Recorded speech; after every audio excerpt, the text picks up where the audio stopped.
What's up, people? I'm over here at it's my property.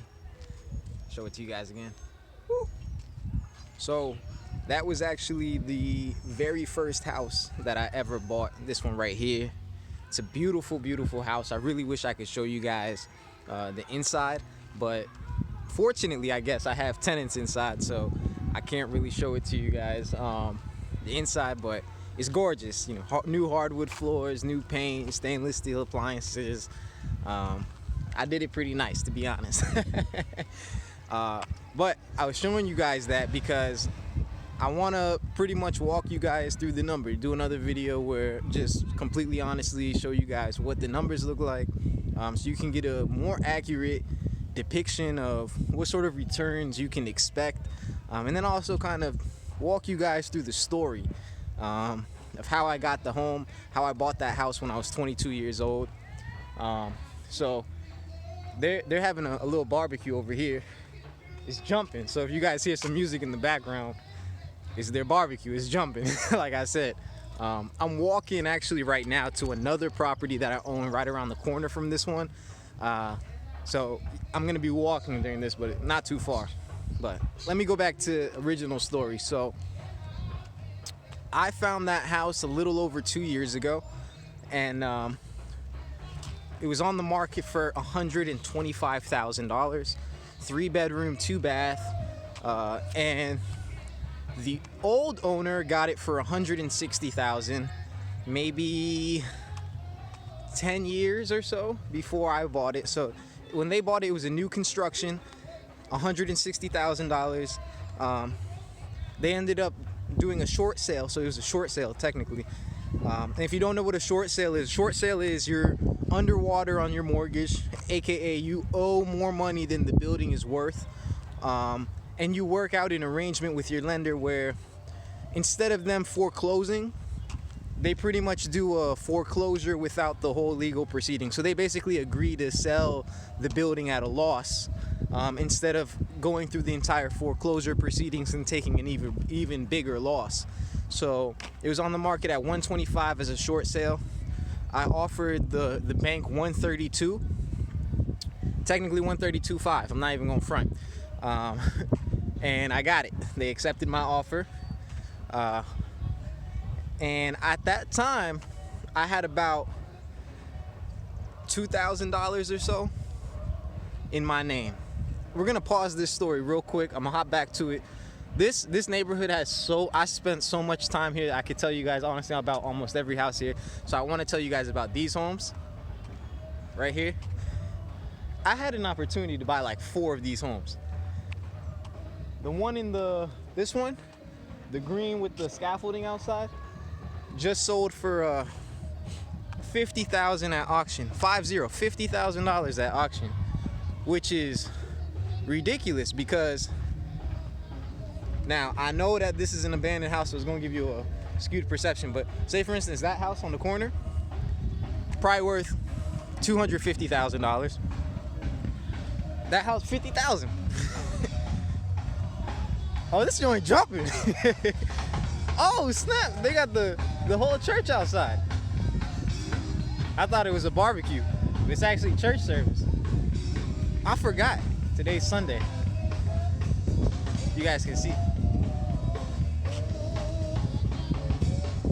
It's pretty lit.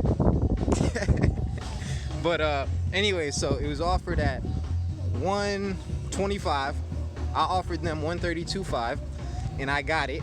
And at this time, I had about $2,000 or so to my name, which wasn't enough. I needed close to $14,000 or so in cash to close money, and I had $2,000.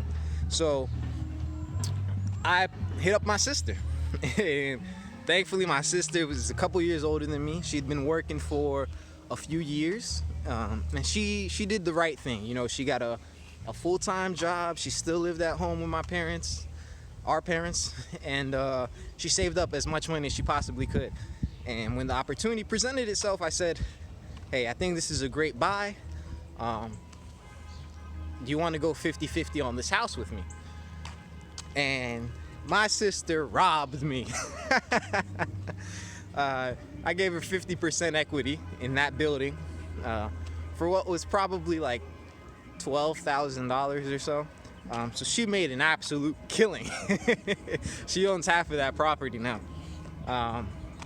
But I took, I want to say like $12,000 from her, $2,000 that I had, and that was my cash to close money. That was down payment plus all my closing costs and everything. We wow, it is really loud out here. We bought it.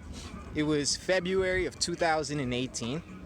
I sunk about $15,000 in renovation costs, and the renovation was 95% my hands, and that $15,000 was for pretty much for material costs, and I paid for all of that on credit cards. Yeah. So by the time I was done with that house, I was stressing, bruh. Maxed out all my cards, no cash in my accounts, nothing, you know, but I did own an asset. So by the way, I made it to the other house I owned around the corner, so I want to show you guys that one real quick before I jump back into the story. So I own this house too. I got this one maybe a year and a half ago, almost 2 years. It's a beautiful little house, only like 800 square feet. It's really small, but it's in a great location. And I have, these are wonderful, wonderful tenants I have in this one.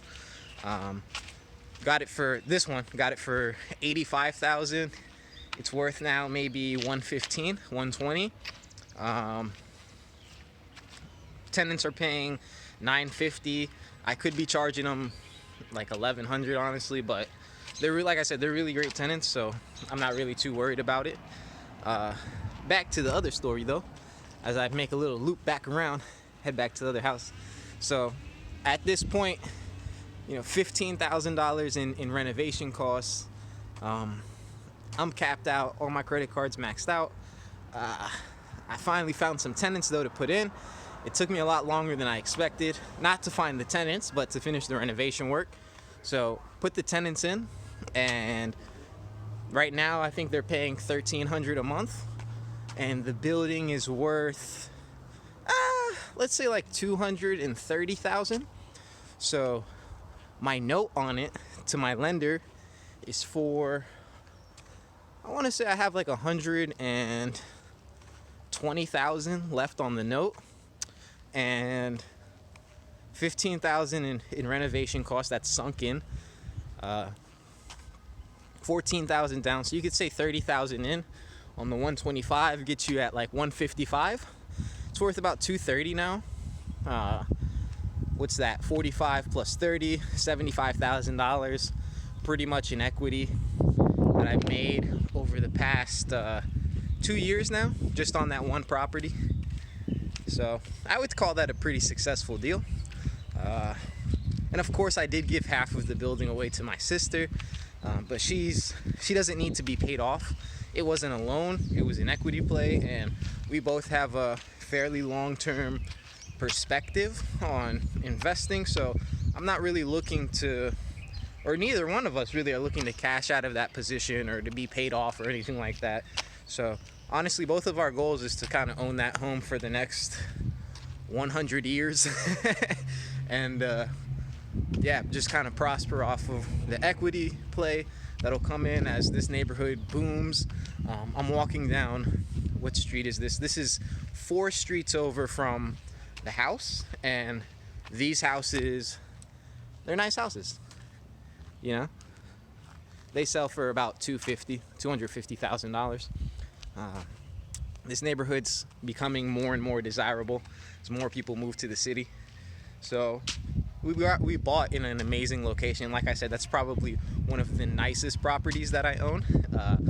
So just wanted to show you guys that, and also show you guys how you can partner with people. You know, some people are going to say, hey, you know, I found a deal, I don't know where to find the money. That was the position that I found myself in, and I partnered with my sister, and I would not recommend that for 95% of people. I have an unusually strong relationship with my sister, and that's something that I take a lot of pride in. I'm a very, very big believer in family business, in group economics, in working together to accomplish goals.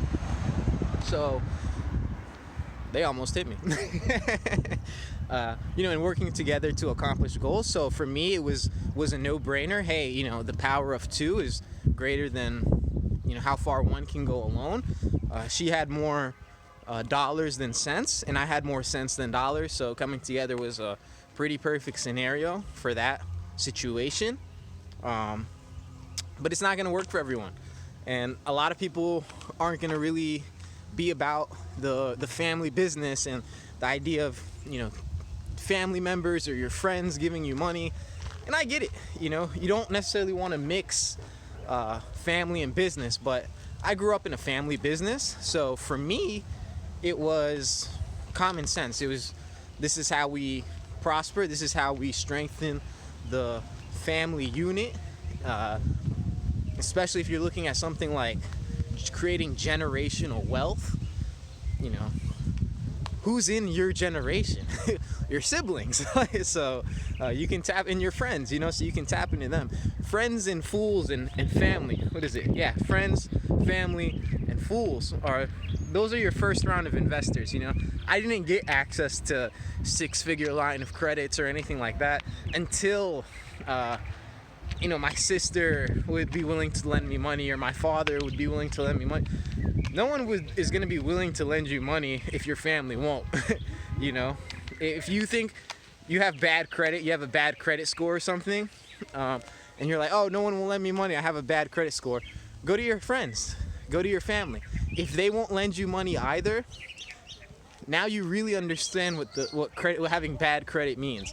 It's not just some esoteric score that, it is to an extent, but it's not just some esoteric score. It's a means by which we gauge your level of responsibleness, your trustworthiness in paying back your dues. So just through my experiences with her, I was 22 when I bought that house, so through the 22 years of my experience with her and her experiences dealing with me, she found me to be trustworthy enough to lend me that money, and it paid off for her.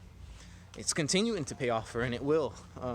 It's something I made damn sure is that I'm making sure that she's gonna get that money back at some point, and I think she has.